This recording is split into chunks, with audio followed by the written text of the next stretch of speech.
Hello there. This is AL Thick Madame, and this is the recap review for Tyler Perry's Sistas.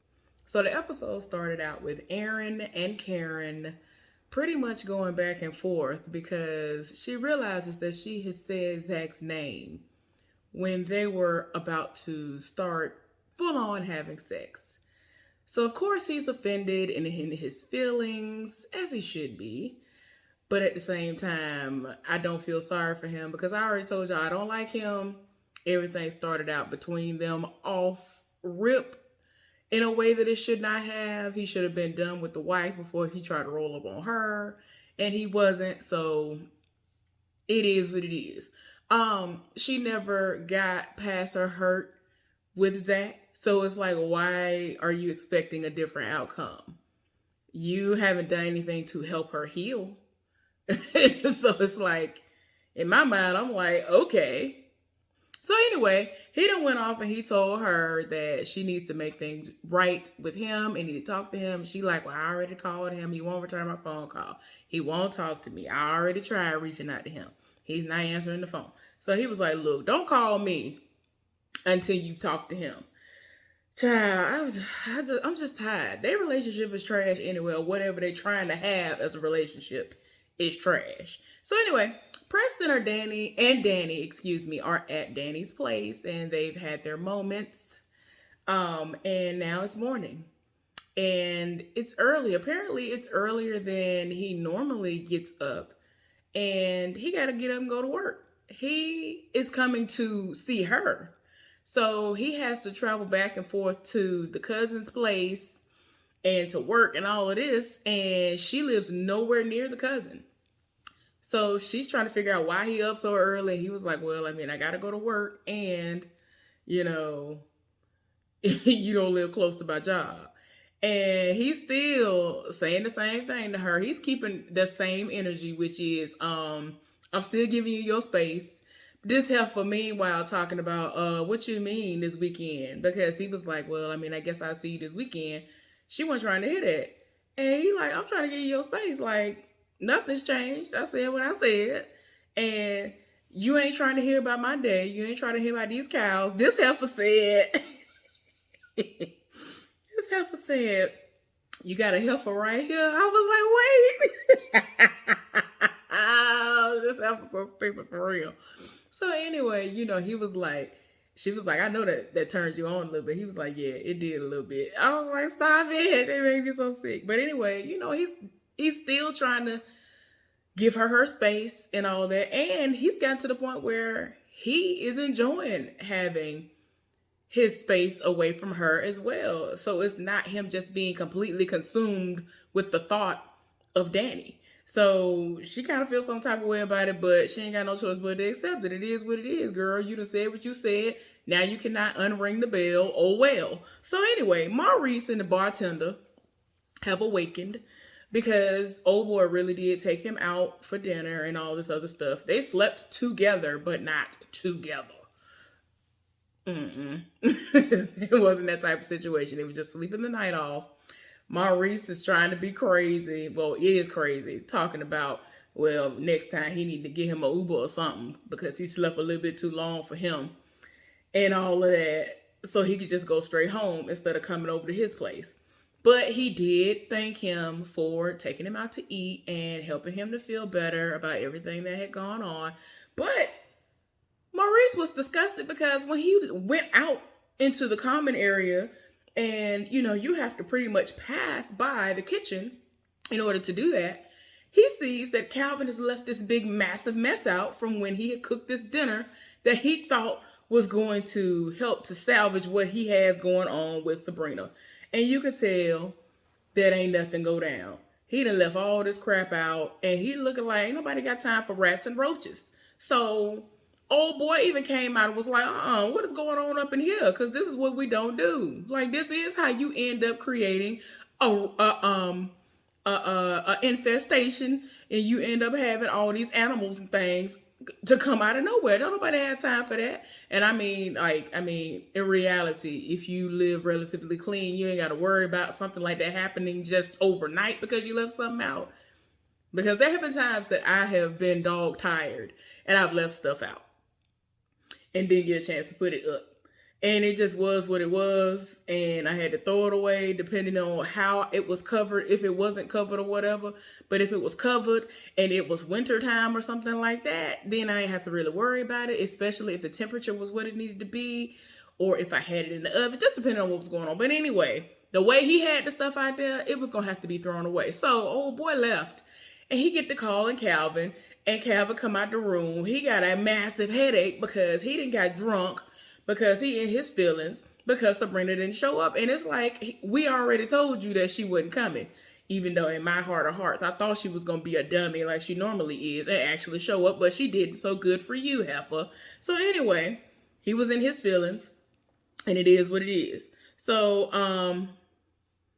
I'm just like, do what you do, but ain't nobody got time. And he told him he need to clean that mess up right now. And so he got to clean it because ain't nobody got time for that foolishness. So anyway, Karen went to work. She actually has a client in the chair. And instead of her rushing to the head, she over here going into her office, calling Zach, talking about, oh, Zach, can you call me back? I need to talk to you. And then, of course, y'all, I was about to say Jen. What is the heifer's name? Oh, Pam. Pam over here listening at the door. And so she was like, you have a client, so I'm going to need for you to get over Zach. Like, apparently you live for him and whatever. And I'm just like, come on now. So this heifer done called again. Like, you done called twice within a 5-minute period. I don't even think it was 5 minutes good. She done called again and left a message.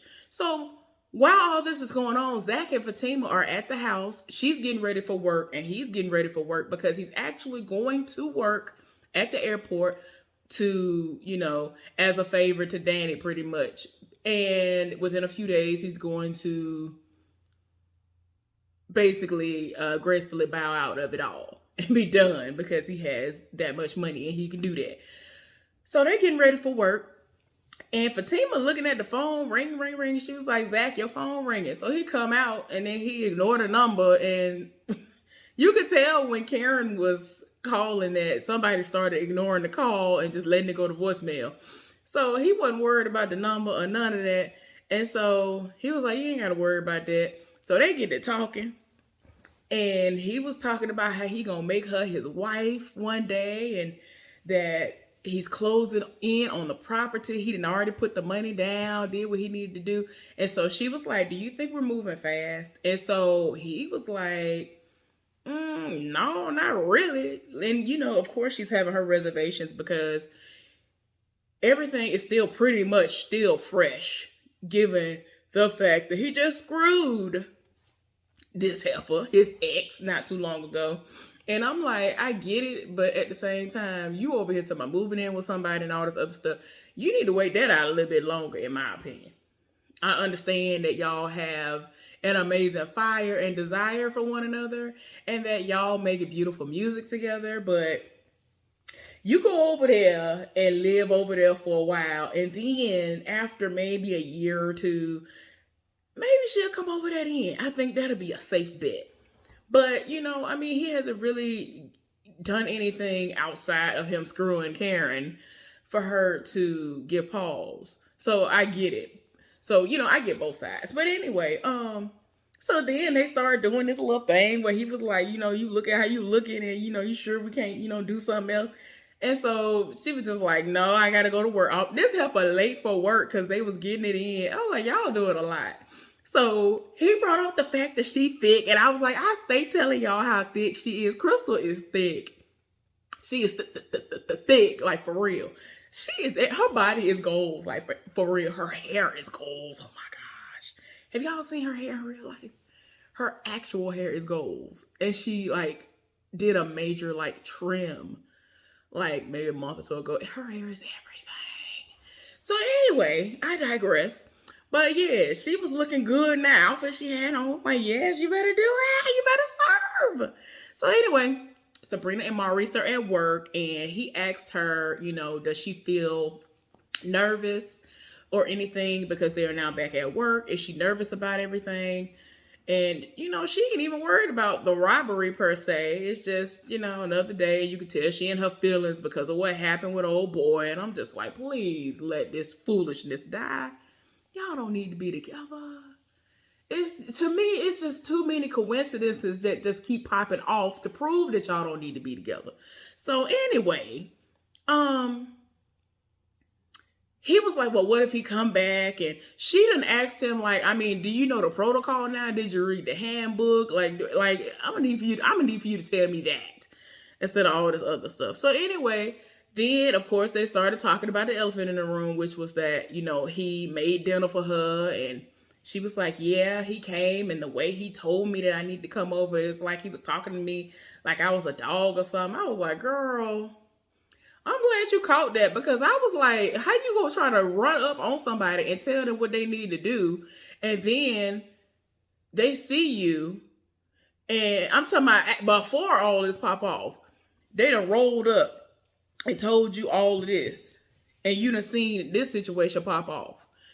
You done seen a whole situation pop off that shouldn't have been popping off. Like, if you really, really love her and like her and all this, why have a side heifer? Why have an entanglement going on? Like, I know some people feel like you are single until you are married. A lot of people feel that way. And it's like, I get you, but at the same time, like, I feel like if you really are digging somebody, that you can somehow abstain from all of that, even if you are really, really, really a sexual person, and just give it all to them if they're into that, or abstain until y'all get all the way together.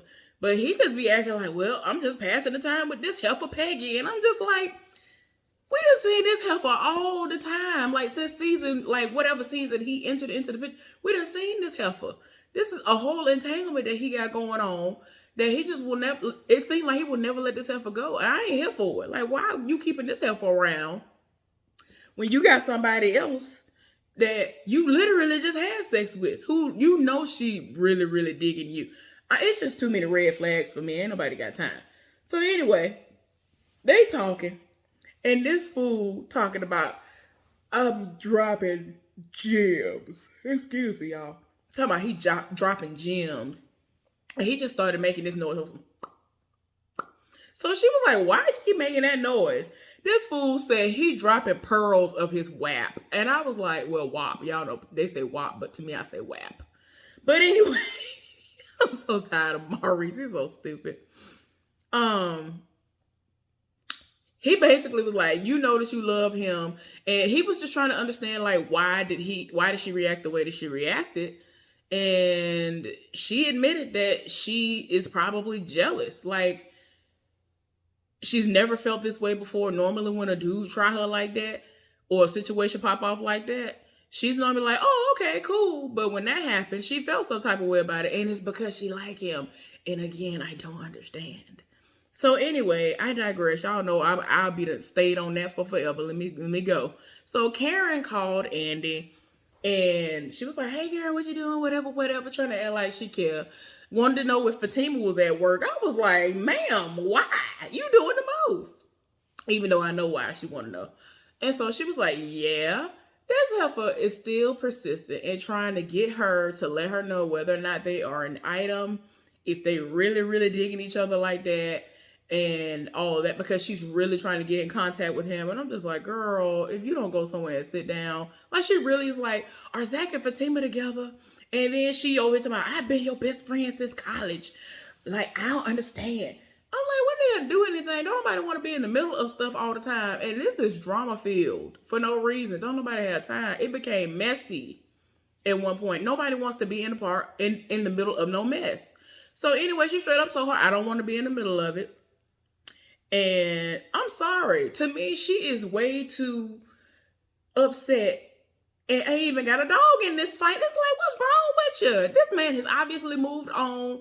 You don't need nothing else from him. He done gave you your money.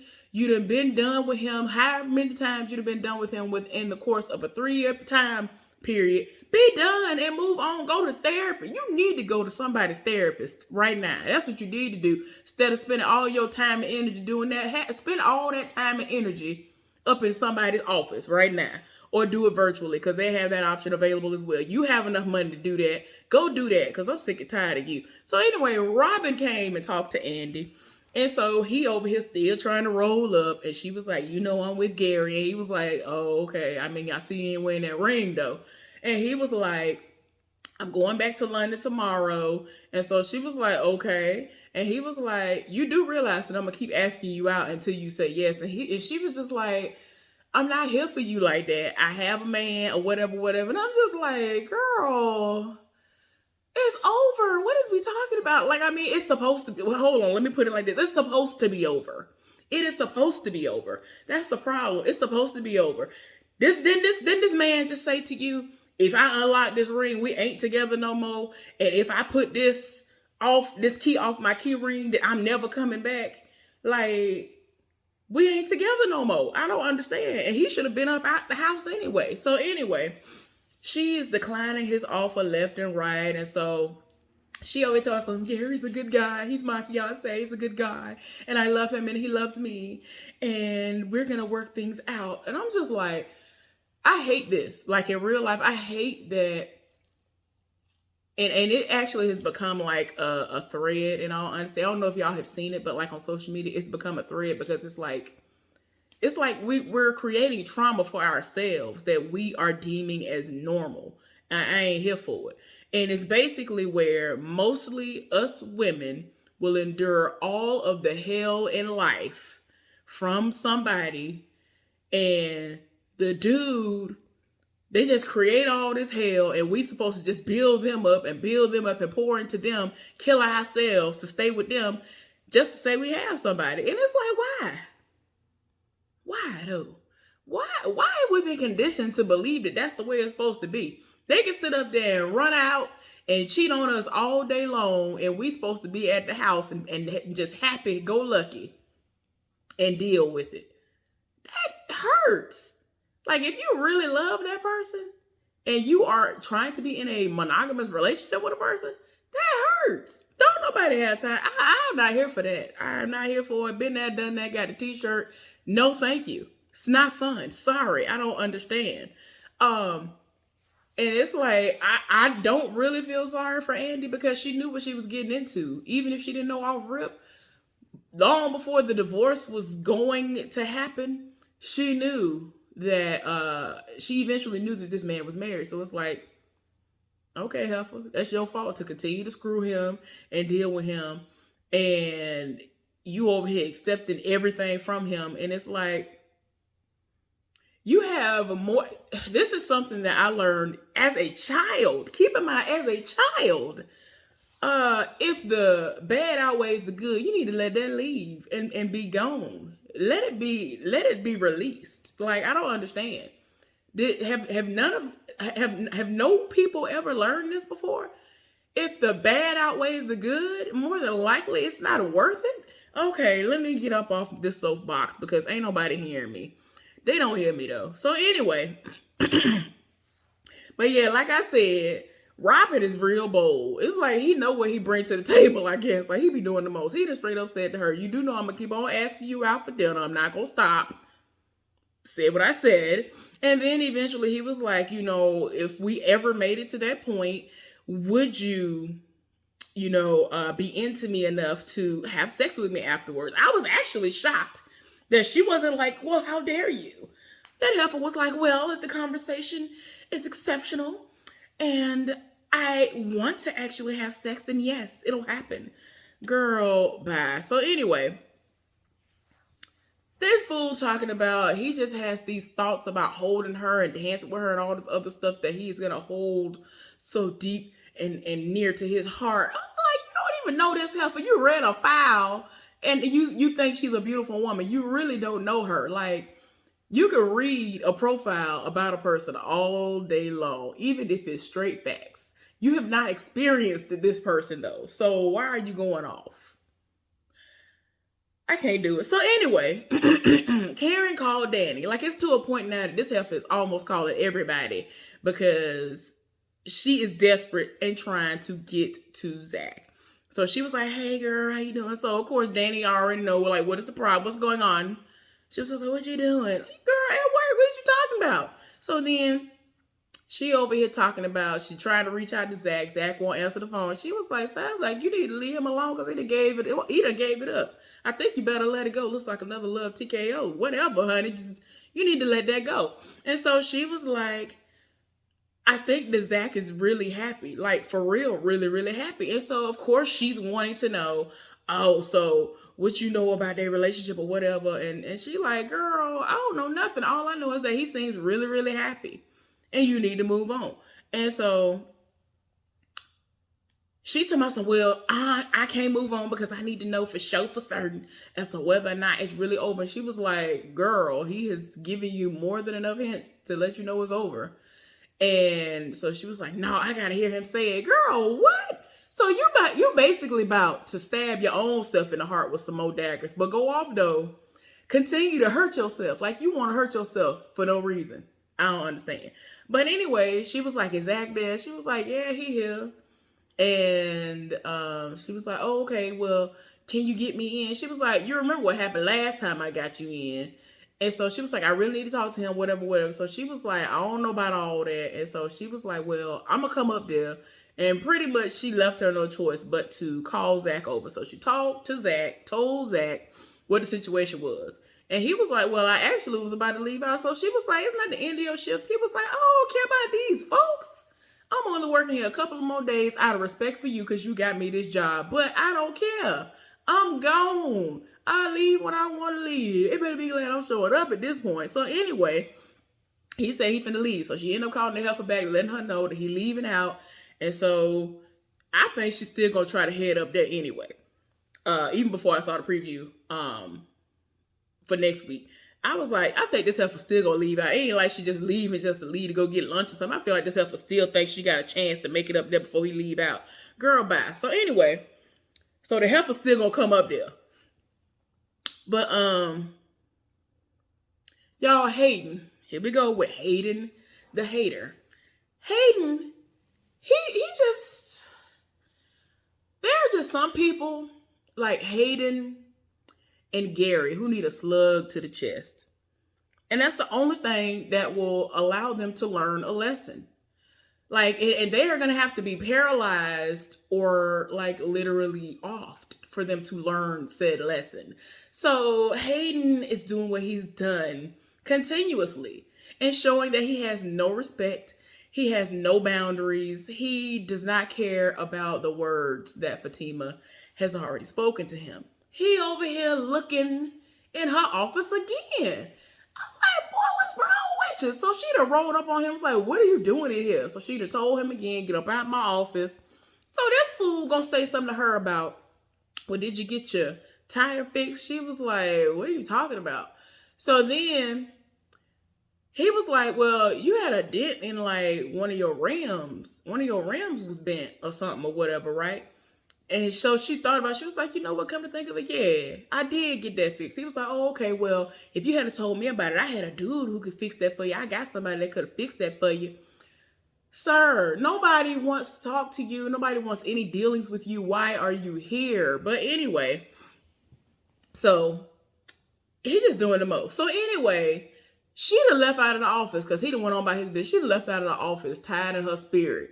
And so she runs into Robin. So Robin pretty much reassured her that he will not be a threat, even though she don't know the tea. She don't know the tea, meaning that she don't know that he is probably going to end up being their boss, and he is probably going to be the first thing on the agenda, meaning he getting fired. Get up out. So anyway, so they talking, and so he wants to know what it is that he needs to do in order to get next to Andi. And so she was like, you do know that she has a man, right? And he was like, yeah, you talking about Gary. So she was like, oh, you do know about him. Oh, okay. And so she was like, well, you need to know that she's very faithful. So that's a situation that's not going to happen. And so they had their little moment and went on about their business. And so Fatima went and rolled right on up to Andi and was like, girl, I'm tired of my spirit. So first of all, they got the business out of the way. She wanted to know if she did what she needed to do, which was she had to like go to the courthouse or something. She had to go file something for Andi real quick. She was like, yeah, I did that. So then she let her know about Hayden being up in her office and about Robin stopping her. So she was like, oh, I already know about that. And so she was like, girl, what is going on with that? She was like, nothing, I already know what's going on with that. It's cool, whatever. So then she was like, listen, Hayden over here in my office again, but this is what happened. So he done approached me about a situation. Do you think that the phones are tapped or whatever, or that it's safe to be on the phone? So she pretty much let her know, like, I really wouldn't take no personal calls on it like that if I were you. And so she was like, I don't abuse, I don't abuse it like that or whatever. So she was like, yes, I know. So every now and again, y'all see that Zach be calling up there. Why he don't call the cell phone, I don't understand. Because she got a whole door that she can close. So, but anyway. So, she was like, well, one day I was talking to my friend on the phone. And because she was so cautious and she just felt like someone right in her spirit, she told a friend that she had a dent in her rim, and he done randomly came out of nowhere and said something about it. That's the only person who knew about that. So she thinks that he's listening in on her conversations, and is pretty sure he might be listening in on the conversations that she's had with Zach as well. So she was like, I gotta figure out something. Right now she's pretty sure, but she wants to make for sure, for certain, for real that her assumptions are really valid. So Andi was like, well, the next time you on the phone talking to your friend, make sure you say something about how, you kind of like him or whatever, and that you think he needs to dress a little bit more casual. And if he come in tomorrow dressed casual, you'll know for real that he really is listening on your conversation. Now, Fatima wasn't here for it and was screwing up her face, but she was like, girl, this is going to be for play, so it don't matter. But she was like, all right, I'm going to try it. I cannot stand Hayden. I can't do it. So anyway, Maurice at work and he get a phone call. I said, it better not be Q. And it was Q. So he was like, who is this? He was like, it's Q. And so he was like, hi, how are you? And like, he really was trying to play like he missed him and all this other stuff. And so he was like, man, don't play with me. So he was like, where are you? He wouldn't tell him. But then at one point in time in the conversation, he was talking about, I want you to come with me when I turn myself in. And part of me is like, do you want to meet up with this man so that you could try to kill him or something? Like, don't nobody have time. Don't nobody have time because you mad that the money didn't pan out for you. Like, is that what this is going to be? But when he and Sabrina were speaking earlier, she was like, look, I'm not worried about him coming back, but I mean, if you could try to figure out where he at and find him, you could do what you did to Alonzo. And y'all know what he did to Alonzo. I was here for that. Please do that to Q. So anyway, he got to a point where he just didn't trust the situation, so he hung up on him. So I was like, dang, I wish I knew where he was too. So anyway, y'all, Zach went to meet up with the realtor. Y'all, they showed the outside of the place and all of that. So he done pulled up. So he went inside. So the realtor was like, what are you doing here? And he was like, oh, I just wanted to drop by and look at the place one more time. Is that a problem? So she was like, oh no, I'm showing it to somebody. And so he was like, what are you talking about? I thought that the offer was accepted. She was like, oh, it was, but, yeah. And so he's confused and he was just like, I don't understand. Like, if y'all accepted my offer, then why would you be showing the house? Man, we ended up seeing Hayden walking down the stairs. And before he walked down the stairs, I said, man, Hayden better not be nowhere in this. Cause she said something about, he said, I forgot what the words were, y'all. Y'all tell me down in the comments. I don't forgot what it is. But anyway, he was trying. It was basically what do they call it? Double entendre? It was one of those situations. But it's probably something else that I mean to say, y'all. It's just escaping me at this moment. Y'all know what I'm talking about. But anyway, he done walked down the steps. I'm like, child, if you don't go somewhere and sit down, how you gonna try to regulate and tell somebody to stay away from somebody when the person don't even belong to you? First of all, it's a person. This is not slavery. Second of all, she don't want you. She said the sex was trash. That would have been enough for me to be like, you know what? Let me leave her alone and go somewhere and focus on my sex game, because apparently I need to do that. Instead of trying to focus on somebody who don't even want me. You don't even bring nothing to the table. You should be ashamed. Wait a minute. What's that little audio that say, you need to leave? Oh my God. If you know, you know. But anyway, y'all. I'm so sick and tired of him. I think next week gonna be doing the most, but I'm here for it. Anyway, thank y'all for tuning in for this recap review for Tyler Perry's Sistas. Please subscribe to my channel if you have not done so, and thumbs up this video. Bye.